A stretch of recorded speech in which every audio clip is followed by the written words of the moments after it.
In ancient Greece, there existed a group called the Seven Sages. These noble men, each specialist in their own field, were celebrated for their exceptional wisdom, leadership abilities, and contribution to early Western thought. Originating from diverse polis across ancient Greece, they epitomized the Greek ideal of arete, excellence in both thought and action.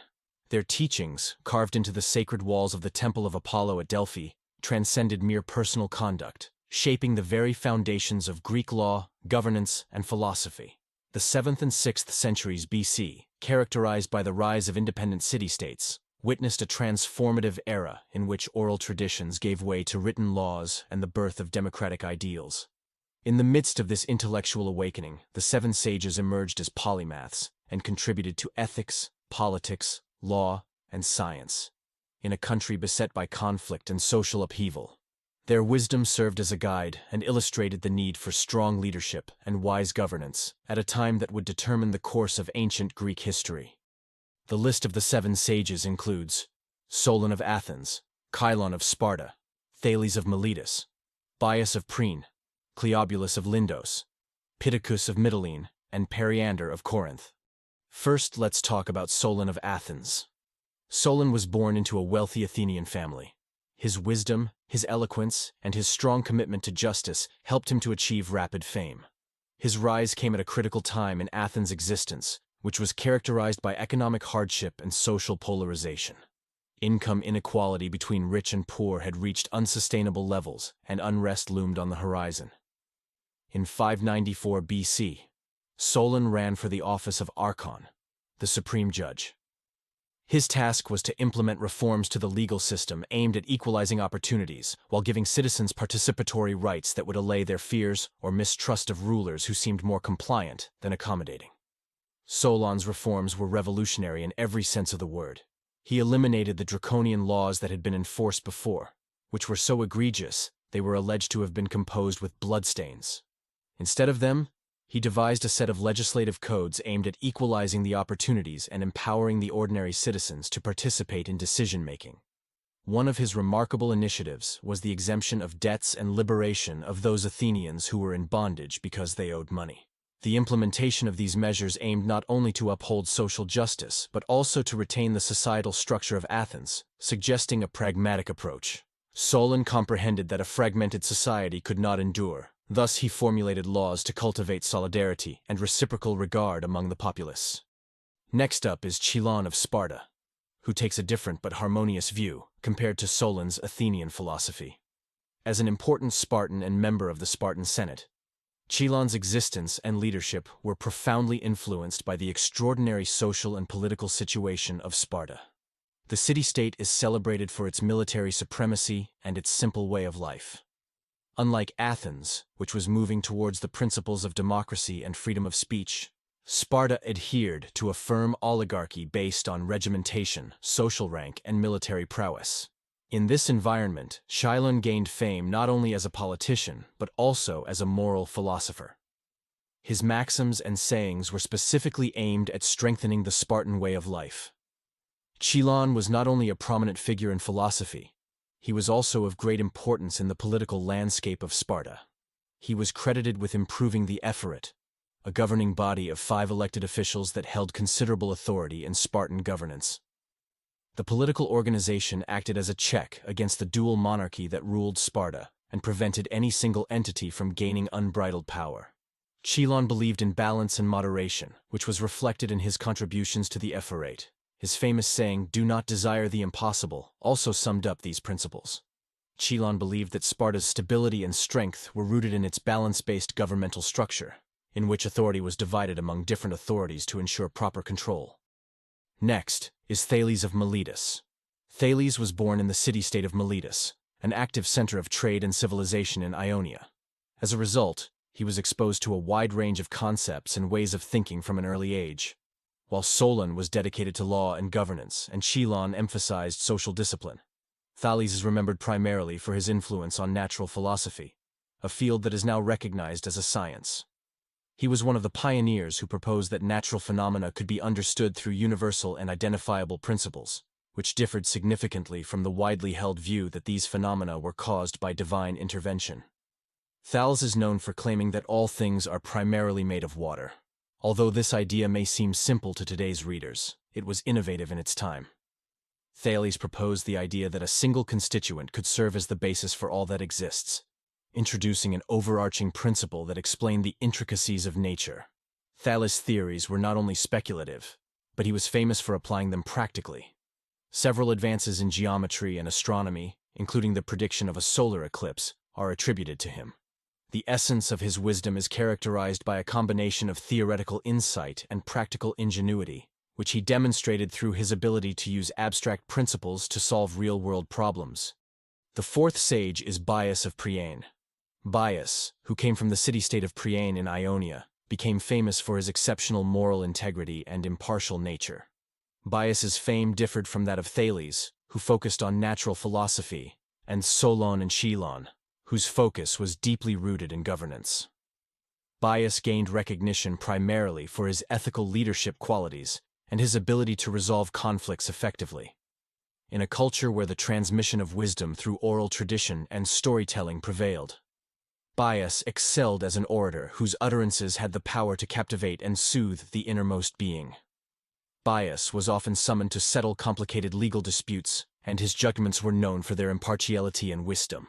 Although it may seem cynical at first glance, "most people are bad" is one of his most famous sayings, and represents a deeper understanding of human nature and the subtleties of ethics. Bias recognized that people tend to make mistakes, and that this can lead to significant obstacles in areas such as law and governance. The reason for his wisdom was his ability to maneuver through such complicated situations while upholding the principles of justice and equality. He was more than just a champion of justice.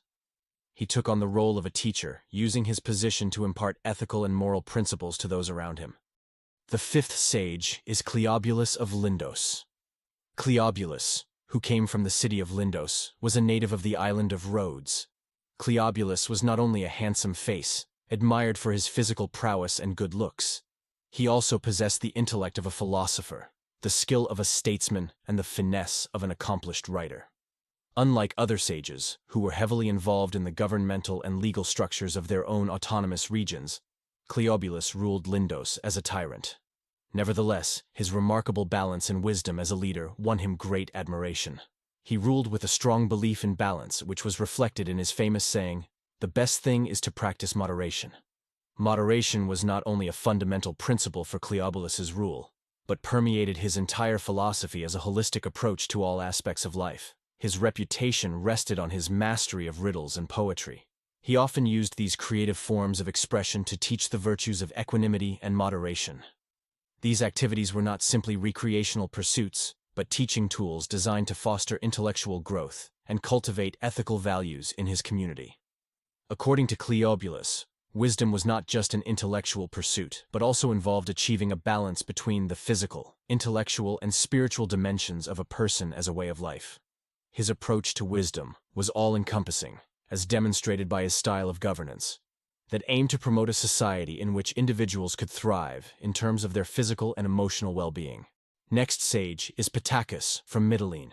He was not only a thinker, but also an active participant. He was celebrated as a military leader for his role in the defense of Mytilene against the Athenians. His brilliant battlefield strategy was paired with his intelligent governance. Pittacus served as ruler of Mytilene and implemented reforms aimed at greater fairness in society.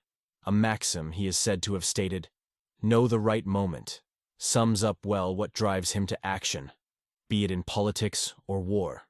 During Pittacus' time in office, emphasis was placed on social justice and legal reforms.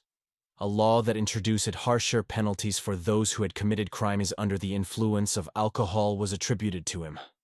This law thus reflected a deeper understanding of personal responsibility and ethical behavior, rather than being itself just another punitive measure. Accordingly, maintaining the moral integrity of citizens in Pittacus' belief system lay primarily in maintaining social stability. This explains why laws were created primarily to cultivate these virtues among citizens, and not just to consolidate power. However, in line with the leadership principles he had adopted during his tenure, he retained another famous saying, which goes as follows: "It's hard to be good." The seventh sage is Periander of Corinth. Periander, a member of the seven sages in ancient Greece, remains one of the most controversial figures among them. In contrast to his colleagues, who were praised for their wise and just leadership qualities, Periander was considered a tyrant whose style was characterized by both just policies and harsh tactics. As ruler of Corinth, which had significant strategic influence, he inherited immense power. The city flourished under his rule as trade prospered due to its privileged location between two seas. However, his rule was also characterized by authoritarian measures aimed at consolidating control.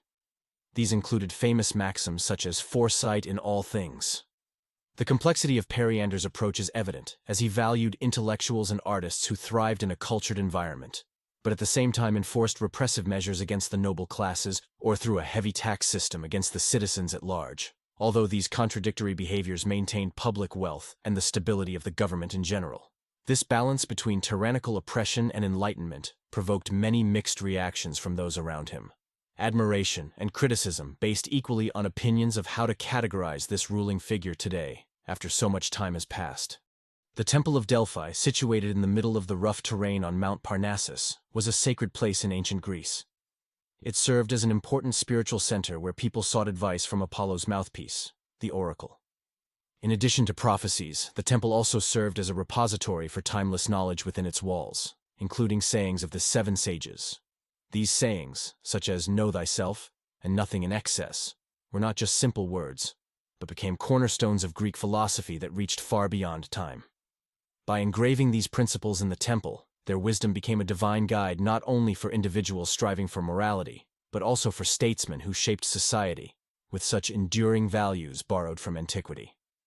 The legacy of the 7 sages transcends the boundaries of Western society and offers insights that are universally applicable when addressing fundamental human concerns today. Their maxims include self-governance, social justice, and the pursuit of knowledge, and resonate across cultures and societies. These ethical guideposts have been incorporated into religious texts, legal codes, and curricula, offering invaluable wisdom for navigating the complexities of modern life despite technological advances. These ancient aphorisms, which reveal the timeless knowledge of the 7 sages, resonate across generations and civilizations. If you enjoyed this quest for wisdom, please subscribe to my channel for access to more journeys that dive deep into wisdom and connect history to today's world. In the annals of medieval history, there emerged a legendary group known as the Knights Templar. These guardians of the Holy Land were more than mere warriors. They were a beacon of chivalry, mystery, and influence that echoed through the corridors of medieval Europe. After the Franks had conquered Jerusalem from the Fatimid Caliphate in 1099, Christian pilgrimages to the Holy Land increased. But even outside the safe areas, dangers lurked for the travelers, and bandits killed those who were on their way to the interior of the Holy Land via the coast of Jaffa. In response, the French knight Hugues de Payens proposed the foundation of a Catholic order of monks in 1119 to protect these pilgrims. With the approval of King Baldwin II of Jerusalem and Patriarch Warmond during the Council of Nablus in January 1120, Hugues granted the Templars a headquarters in the Al-Aqsa Mosque on the Temple Mount when it was conquered. Initially numbering only 9 knights, the Templars lacked financial support without donations or the backing of Saint Bernard of Clairvaux, which they later received at the Council of Troyes. Shortly before ecclesiastical approval spurred their growth into a popular charity of Christendom, as noble families donated money during their mission in defense of the homeland, until Pope Innocent made the first papal donation of money, exempting them from tax via the bull Omni Datum Optimum, which may have led to them becoming one of the world's first multinational corporations. As banks participated in asset management until, despite economic contributions, especially on the Eastern Front, they had competitive disadvantages against Hispanic military orders, tax outflows leading to unrest, knowing the benefits but also the problems it could bring, especially when it comes to doing business with people who are not sympathetic to sophisticated foreign organizations that use non-traditional methods to conduct transactions that could easily lead to accusations if opponents try to stop progress. The Grand Master was the leader of a widespread network of appointed lifetime leaders who oversaw both military operations and significant financial assets. Each region had its own Grand Master, creating a strong system of authority. The Visitor Generals were knights who had the authority to deal with problems, establish rules, and settle disagreements in the provinces under the supervision of the Grand Master. In their heyday, the Templars had around 15,000 to 20,000 members. Only about a tenth of these were actual knights, but all 3 divisions, Noble knights, non-noble sergeants, and chaplains played a crucial role in the order's multifaceted operations. Knights wore white cloaks, symbolizing purity, while serving as heavy cavalry during the Crusades, providing much-needed visibility to the organization. The sergeants often came from humble backgrounds, but brought with them important manual skills needed to manage the Templar estates across Europe. Meanwhile, ordained priests acted as chaplains, looking after the spiritual needs of this dedicated group, united under a symbolic red cross that represented the unity of all. The highest rank in the order was held by the Grand Master, an office he held until his death. However, due to the group's warlike disposition, this office was often fraught with danger. The leader of the inception, Hugues de Payens, and all subsequent Grand Masters were responsible for overseeing all facets of the order. In the middle of the 12th century, there was a decline in the previously dominant power of the Crusades. The united Islamic world under powerful leaders such as Saladin proved to be a formidable challenge to the divided Christian groups in the Holy Land.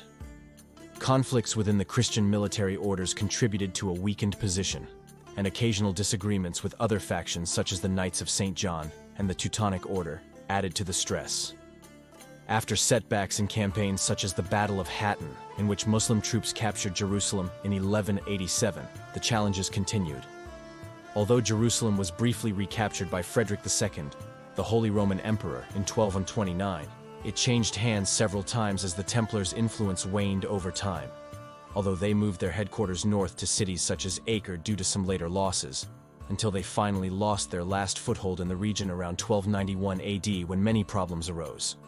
As support for the Templars' mission waned as they focused less and less on military objectives, they were deeply involved in the daily life of Christendom, as they not only conducted numerous businesses, but also held an unprecedented status, state within a state, leading to a complicated dynamic that created strong tensions among the European nobility, especially after the Templars hinted at establishing separate monastic states similar to the competing systems of the Teutonic Knights or the Knights of St. John.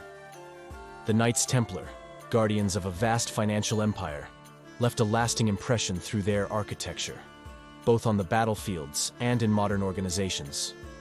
With the means at their disposal, they financed and erected numerous buildings throughout Europe and the Holy Land that have survived to this day. These buildings were adorned with unique features, such as 2 knights on a horse, which represented their commitment to the poor. Numerous sites commemorate the legacy of the Knights Templar, including London's Temple Bar and Temple Underground Station. The Inner Temple and the Middle Temple, 2 of the 4 Inns of Court where lawyers are trained, continue the legacy established by the Knights Templar in central London. Following the extinction of the Knights Templar in 1309, their assets and a significant number of members were taken over by the Order of Christ. This happened mainly in Portugal. It is important to point out that, despite claims made at various times, there are no records linking modern organizations with direct historical links to the Knights Templar.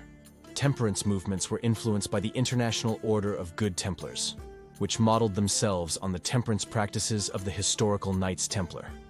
These groups fought against alcohol and drugs and advocated sobriety. In addition, self-proclaimed orders such as the Sovereign Military Order of Temple Jerusalem emerged in the 19th century, invoking the legacy of the original Knights Templar. Various Masonic bodies such as the Red Cross of Constantine and the Order of the Temple incorporated symbols and rituals influenced by the Knights Templar into Freemasonry. Although some theories suggest a direct lineage between Freemasonry and the Knights Templar, there is insufficient evidence to support these claims, so they are usually disregarded. Despite the long time that has passed, the appeal of the Knights Templar is still present in today's society. Their enigmatic past, which includes stories such as the possession of Temple Mount and the search for the Holy Grail, continues to inspire literature, movies, television shows, and even video games. The fascination with its lore spans generations and piques the curiosity of people of all ages. If you liked the video and if you would like to see more of this type of content, make sure to subscribe to my channel. Till next time, stay curious, keep wondering, and keep exploring. The Illuminati, known for their secrecy, became the inspiration for numerous conspiracy theories that captivated a wide audience. These theories portray the Illuminati as a mysterious organization that secretly directs world events to further its own motives. According to these conspiracies, this influential society exerts great control over governments, financial systems, and popular culture. Many claim it seeks a new world order. and point to a hypothetical global government or power structure controlled by select elites. Over time, these speculative concepts have spawned followers who interpret historical events and current happenings through the lens of alleged involvement of the Illuminati themselves, which leads us to today's worldwide subculture firmly rooted in the belief that the Illuminati are present throughout history and have exerted influence in every conceivable area, including on celebrities to geopolitical developments in the present day. Some claim that this organization has existed for centuries and discreetly constructs historical events to consolidate its power. Others are more extreme and delve into supernatural realms, linking paranormal abilities and otherworldly influences to the members of the alleged group. The appeal of these stories is usually based on a concept where people believe that there is a hidden hand guiding the course of human history by creating a semblance of order in chaos. Although most claims lack credible evidence, rumors of shadowy organizations pulling the strings behind the scenes persist, despite causing suspicion in certain circles of the population, or in popular culture in general.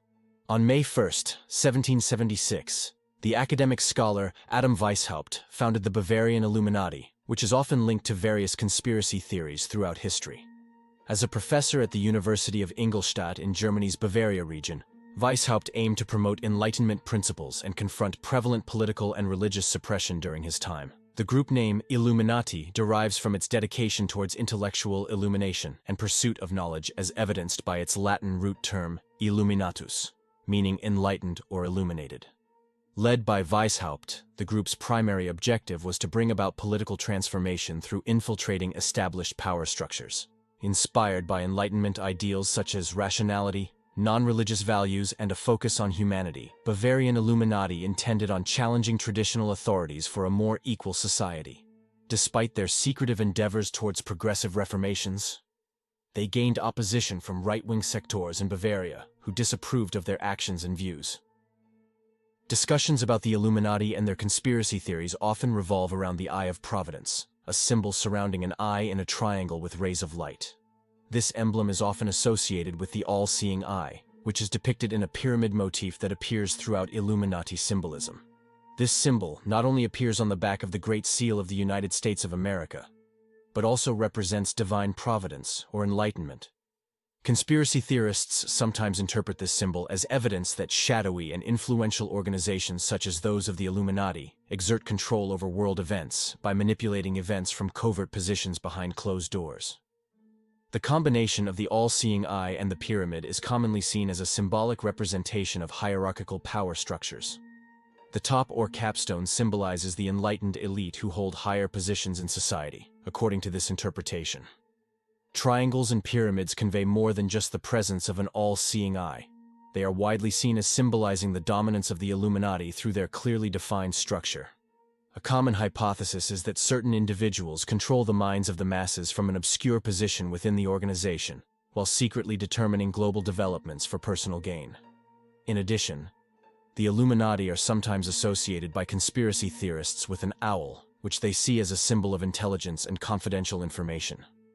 However, this connection is often based on conjecture and depends on how the owl is portrayed in certain situations. The Illuminati operated under a veil of secrecy, with members recruited through a careful selection process. Potential members were chosen based on their intelligence, influence, and commitment to Enlightenment ideals. The recruitment process involved initiation rituals and the swearing of oaths to maintain absolute secrecy. Once initiated, members were strategically placed in influential positions within existing power structures. This included positions within governments, educational institutions, and other societal institutions. The goal was to position Illuminati members in places where they could gradually introduce and promote Enlightenment principles. Members often operated under pseudonyms to conceal their true identities and affiliations. This practice added an additional layer of secrecy, making it challenging for outsiders to trace the connections between individuals and the Illuminati. The Illuminati emphasized the importance of networking and building relationships among its members. Through these connections, they aimed to consolidate influence and leverage their collective power to advance their agenda. Networking was not only within the organization but also extended to external circles sympathetic to their cause. Beyond physical infiltration, the Illuminati sought to influence power structures ideologically. Members were encouraged to disseminate Enlightenment ideas and principles among their colleagues and associates. By shaping the intellectual discourse of the time, they aimed to foster a broader acceptance of their values. The Illuminati faced opposition from the Bavarian government, particularly from Charles Theodore, the ruler of Bavaria at the time. The government grew increasingly concerned about the organization's potential influence and perceived threat to established order. In 1784, the Bavarian government issued an edict aimed at suppressing secret societies, including the Illuminati. The edict, often referred to as the Edict of Renunciation, declared such societies illegal and ordered their dissolution. This marked the beginning of the end for the Illuminati. In 1785, internal documents of the Illuminati, including their rituals and goals, were exposed. These documents, seized by the Bavarian authorities, provided insight into the inner workings of the organization. This exposure fueled public and government concerns about the Illuminati's activities. Following the exposure of their documents, the Bavarian government conducted raids on the residences of suspected Illuminati members. Arrests were made, and the group's leadership, including Adam Weishaupt, faced increased scrutiny. Faced with increasing pressure, Adam Weishaupt fled Bavaria in 1785, and the Illuminati was officially disbanded. The remaining members went underground or dispersed.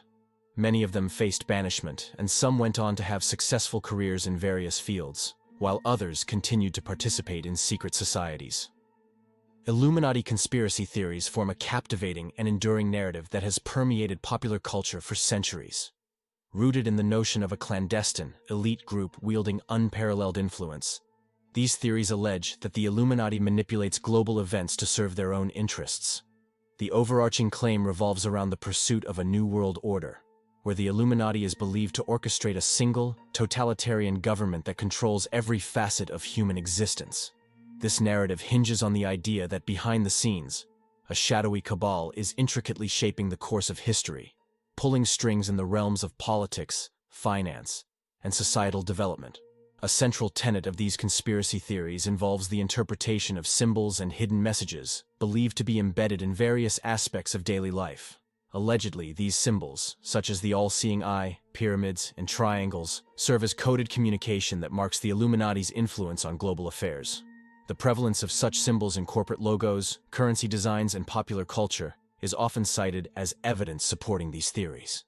Theories surrounding the Illuminati extend to the realm of secret societies, suggesting that influential individuals, including politicians, business leaders, and celebrities, are members of this covert group, leveraging their positions to execute the Illuminati's supposed agenda. Moreover, some conspiracy theories ascribe mind control and manipulation techniques to the Illuminati. The idea that through mass media, entertainment, and advanced technology, the Illuminati molds public perception, steering the collective consciousness toward its predetermined objectives. Historical events are not exempt from these theories, as some claim that the Illuminati has manipulated wars, revolutions, and economic crises to further its agenda. Despite the lack of credible evidence supporting these claims, the allure of the Illuminati conspiracy theories persists, demonstrating the enduring fascination with the idea of a powerful force shaping the world's destiny. If you liked the video and if you would like to see more of this type of content, make sure to subscribe to my channel. Till next time, stay curious, keep wondering, and keep exploring.